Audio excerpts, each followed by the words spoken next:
How's everybody doing? I imagine most of you have been cooped up with your families now for a while. Monica and I haven't left our house in 2 weeks, and it's been weird, kind of like living in a zombie movie. Except the people in zombie movies don't go outside because they're afraid of what might be out there. This quarantine isn't like that at all. You see, the purpose of maintaining your distance from other people is not to keep from catching the virus. No. It's to keep people who have the virus from giving it to anybody else.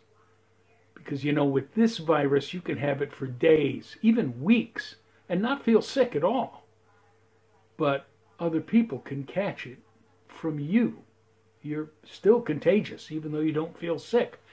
And so during these couple of weeks, staying inside, not going out of the house unless it's absolutely necessary, it is not an act of fear.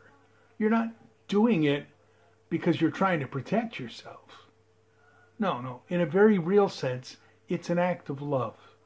It's something that we're all doing not to protect ourselves, but to protect other people. And I hope you'll keep that in mind as this quarantine drags on, because it looks like it's likely to drag on for a long time yet. And while we're on the subject of COVID-19, I want to share an article with you that I read in the news. There's a link to the original article in the description for this video, so take a look at it there. The article is about the death of an Italian priest, a guy named Don Giuseppe Berardelli.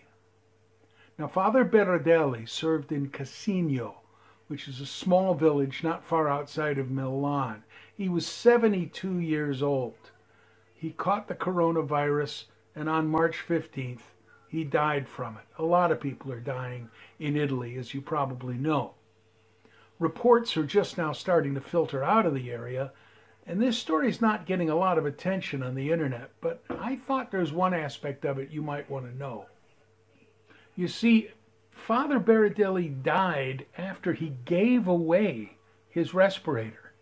The device had been bought for him by his parishioners. He's been suffering from lung issues for a long time.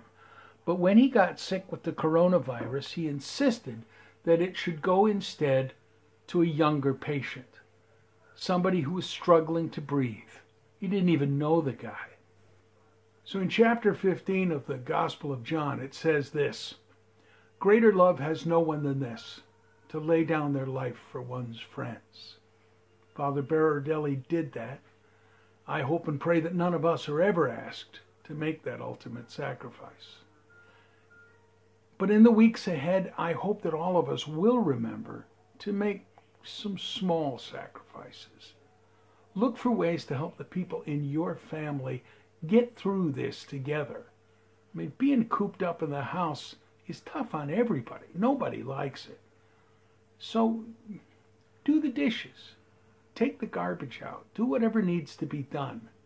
And don't wait for somebody to tell you to do it. Do it out of love. Because ultimately, that is what Jesus asked us to do.